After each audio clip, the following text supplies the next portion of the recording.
everybody, it's Laura here again, and today I decided that I want to talk about probably one of the best and biggest decisions that I ever made in my whole life, which was that I would leave a highly regarded PhD program. And I say that it's one of the best decisions I ever made because it is 9 years out, and I have not once in all those 9 years regretted the choice to leave academia. So I will explain all the reasons why that choice was right for me. I hope that you'll be able to gain some clarity for your own situation, and I think that a lot of what I'm going to talk about is really not unique to me. I just want to emphasize from the very beginning, there is no one right choice. There is no choice that's going to guarantee you happiness, and just the same, there's no choice that you could make that would guarantee you will never find happiness or fulfillment. You can always course correct at any point along the road. So, if you decide that you're, gonna stick with it and you realize later that you really maybe shouldn't have, no harm, no foul. You can always course correct. And for what it's worth, I have friends who also considered leaving grad school and did not, and they are now very happy in their lives as academics. So there's just a lot of stuff to consider. Just keep an open mind about your situation. Don't stress too much about it, but hopefully by the end of this video, you'll have a clearer perspective, or at least framework for analyzing your own choice. This video is basically divided into two main parts.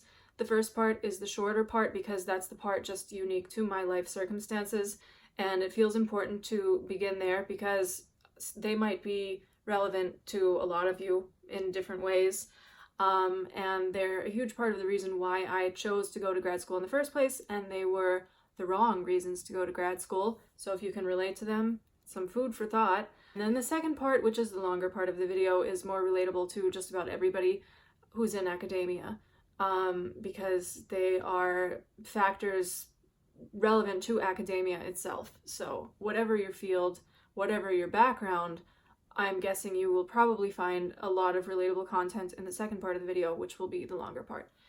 So, okay, without further ado, let me paint the picture. I grew up in a coal mining town in the northeastern US, and it's a blue-collar area where there's not a lot of high education, and there's not a lot of awareness of how to have jobs or careers that are not blue collar. So when I was growing up, for example, I entertained dreams of becoming a writer of some sort, but there's no one to mentor you in that kind of thing, in that kind of environment. So I guess you'll understand it if you also come from a background without a lot of education. A lot of people who are poor, and specifically people who are poor because of a lack of access to higher education, they kind of idealize what education can do for you. So when I was growing up, I heard a lot of, oh, well, we're poor because we don't have college degrees or something like that. And so I got this idea that the more school, the better. So not having any sort of roadmap to my dreams and believing that school was the answer to everything, that already set me up for the decision to go into the ivory tower. I'd had other dreams, like dreams that involved traveling, but because of a traumatizing semester overseas when I was 19 years old, I came home with PTSD, and I put those dreams of traveling on the shelf for a long time, and I guess academia was something I considered to be a safe compromise. And finally, there was also pressure from someone that I was in a relationship with. In my early 20s, I was with someone who unfortunately insulted me a lot, but one thing that he would not insult me on was my intelligence. And he would say, "You should go back to school, you're so smart." So I did. And I applied, and I got into a bunch of programs, and I chose one, and by the time it was the beginning of the semester when I was supposed to start, we were not together anymore, and I was already realizing that maybe I didn't actually want this. But it felt like too late to turn the opportunity down, and I was getting 5 years worth of funding that amounted to something around $100,000. That was standard for my program at that time to offer to all of the new students. So I, being from my poor sort of background, an economically depressed place, I should say, it was unthinkable to throw that kind of opportunity away. So off I went to grad school. My first year, I wasn't thrilled about being there, but I was trying to keep an open mind, and there was just a lot of learning the ropes, and it was overwhelming, so I didn't have time to think more clearly about what I wanted to do. I just went along with it. My second year, however, there were two, what we would call in writing, inciting incidents. One kind of set the stage for a mental shift, and the other really triggered the mental shift. The first thing was that I had some health issues during my second year. Specifically, I was having problems with a very rare drug allergy to an antibiotic that I was on for months and months. In fact, it was so rare that my doctors didn't realize that that's what was going on. So it was bad. It gave me a lot of neurological side effects that were debilitating. I was forgetting the beginning of a sentence by the time I finished the end of it. I wasn't always able to form a coherent sentence, and so on. And I was just physically weak all the time. Like, my muscles felt like mush.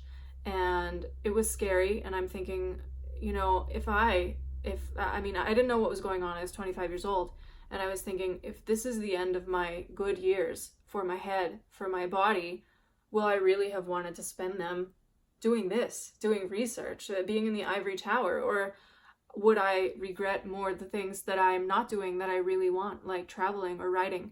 And the answer was, yeah, I would regret not doing those other things, and I would not be happy that I spent my good years in the ivory tower. So that was a wake-up call. But of course, I mean, it's very stressful when you're having a health problem, and I just didn't really have the time or the clarity to make big decisions surrounding those epiphanies. But a couple of months later, when the health problems had subsided, and it wasn't until later, like in my third year of school, actually, that my doctors, in retrospect, figured out what was going on and that this was a drug allergy. In the summer between my second and third year, the health problems had subsided, and it just happened that I met somebody that really reminded me of my true self. Somebody who had a lot of the same interests in traveling, in writing, in living abroad. Somebody who, like I used to, they wrote poetry.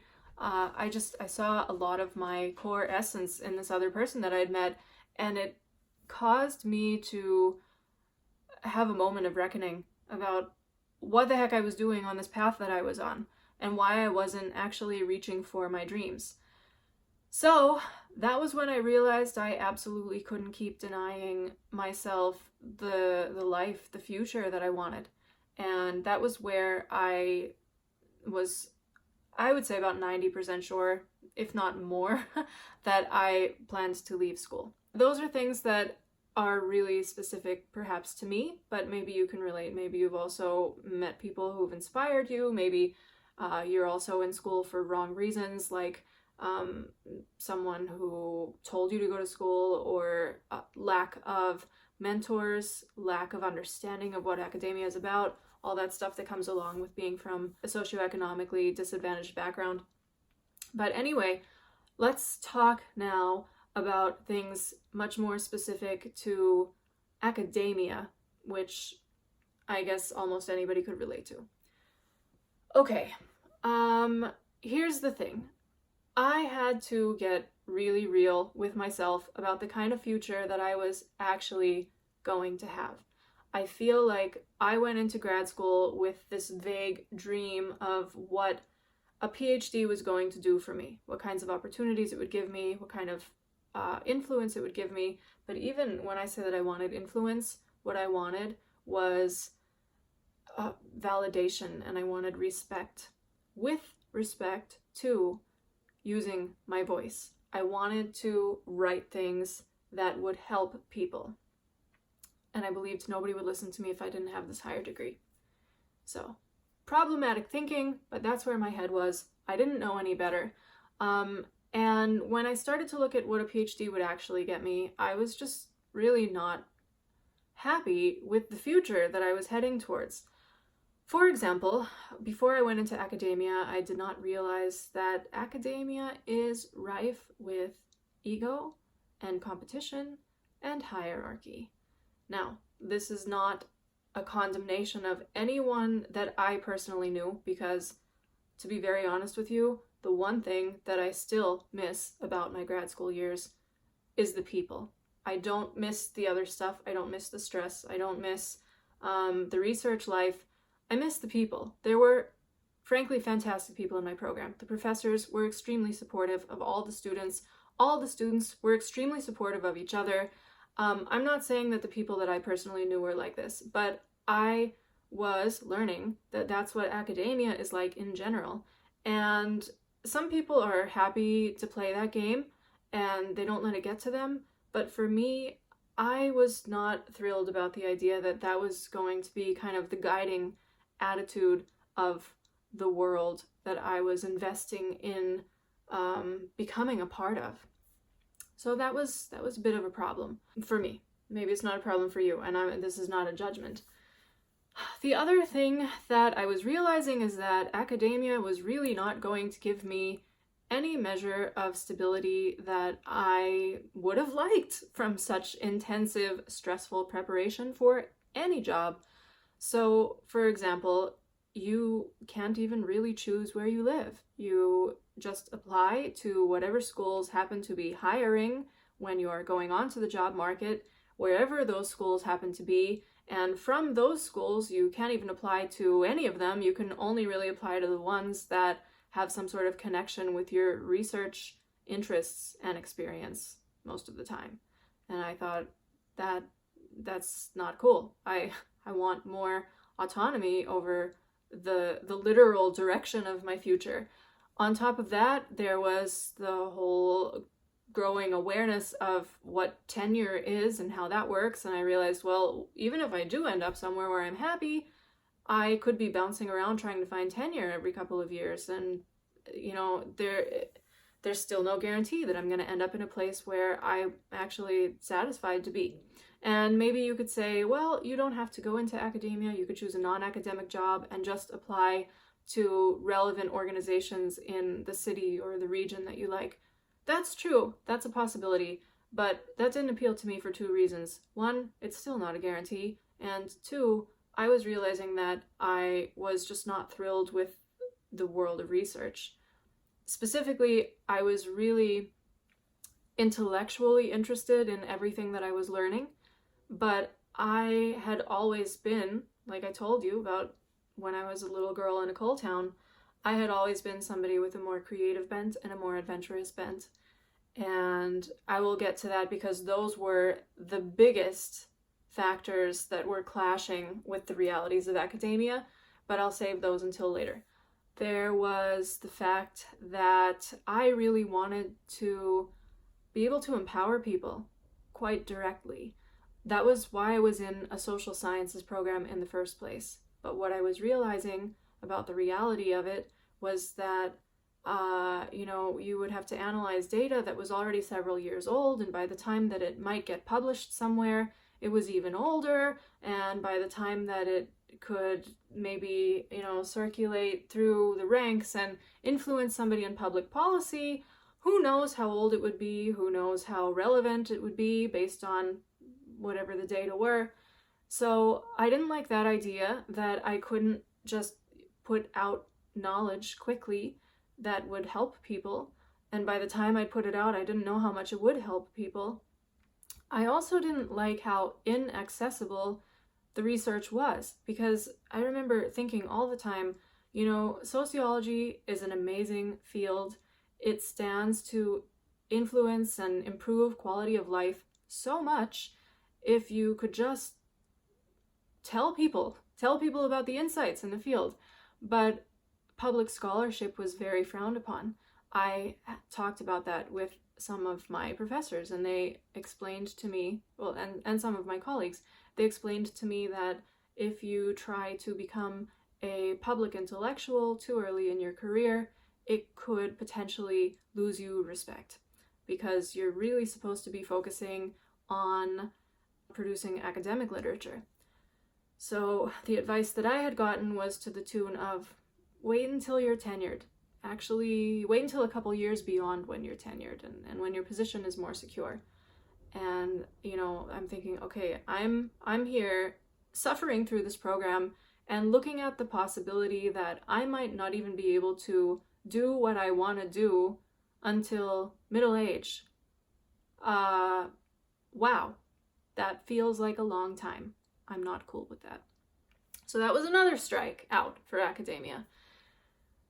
Then there was the fact that we were warned, the students were warned of the casual misogyny that exists in academia, and it exists even in the social sciences. For example, we were told about sly questions that female candidates might be asked on job interviews, or how it seemed to help you with your job prospects if you didn't really wear much makeup at all and didn't wear anything that showed if you had curves or if you cut your hair really short.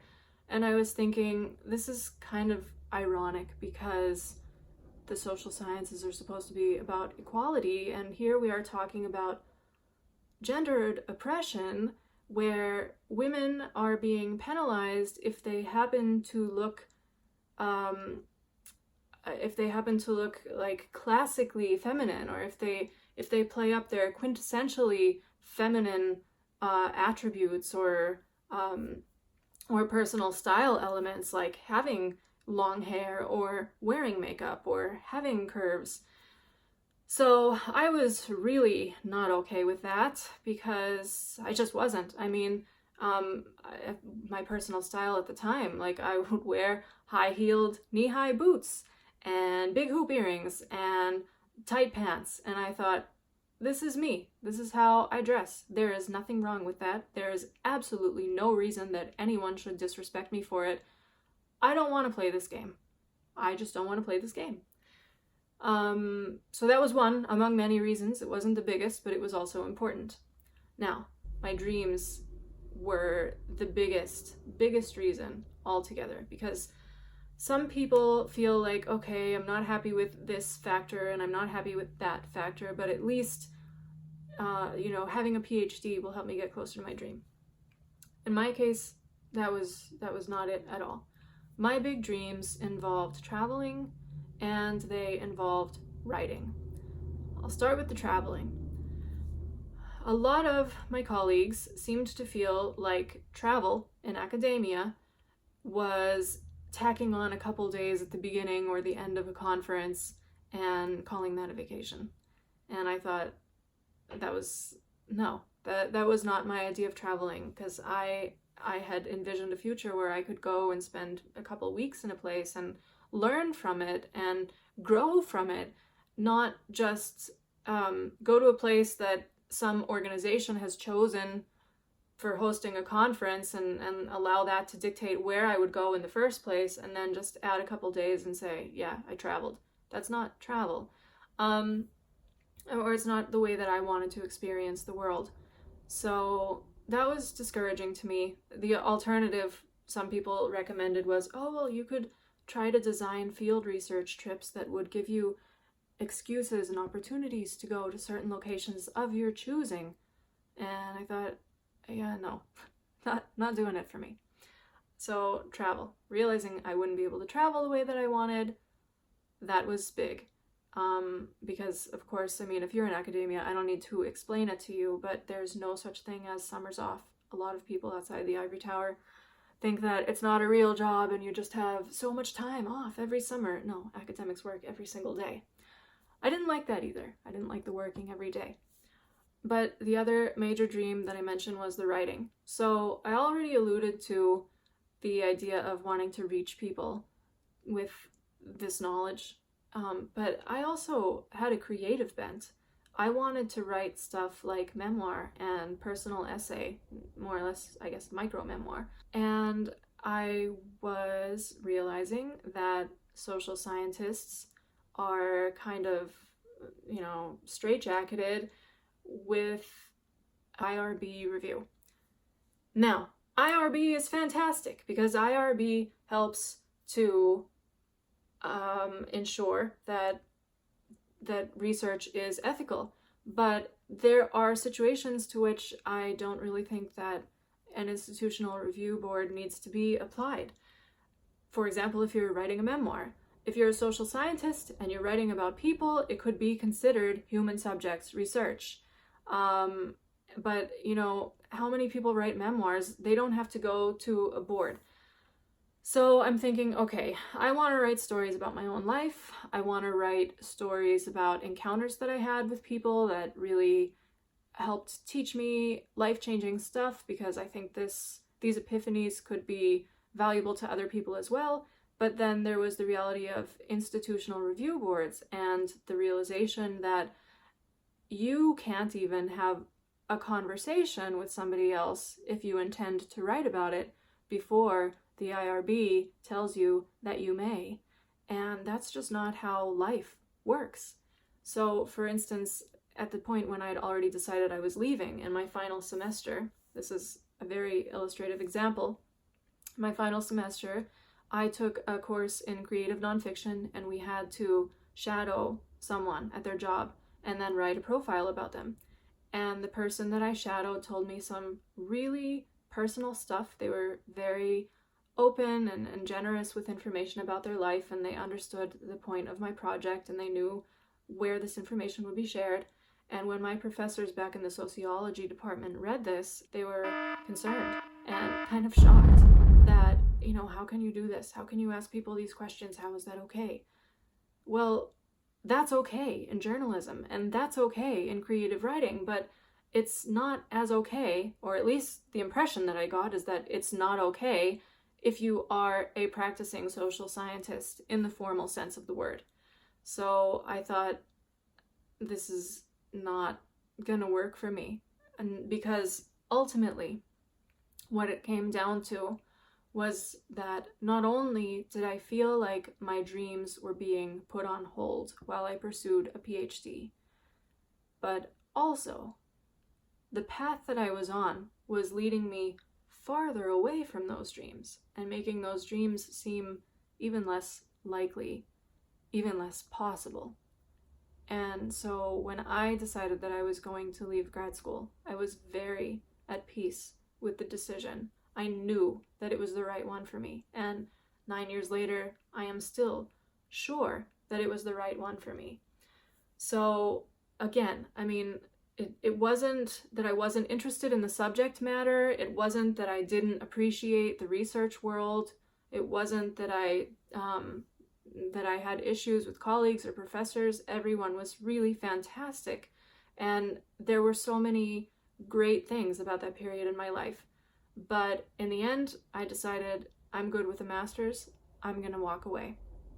So what I would say to you if you are considering leaving grad school is, first of all, understand what exactly are your goals and your values.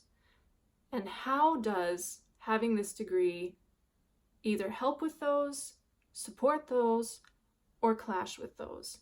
Does it get you closer to what you really most want out of life? Or does it take you farther away? Or does it take you on an unnecessarily long and arduous detour?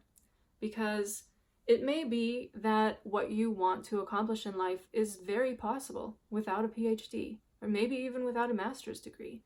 And if you arrive at that conclusion, that's really empowering to know, and that's awesome. So, you might feel safer and better about walking away, just having that knowledge.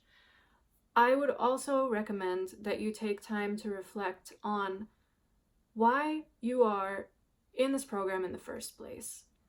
You could think back to the kinds of details that I shared at the beginning about my own background, where I explained how I had always had other dreams, but I didn't have mentors. I didn't come from a place where dreams like mine made sense.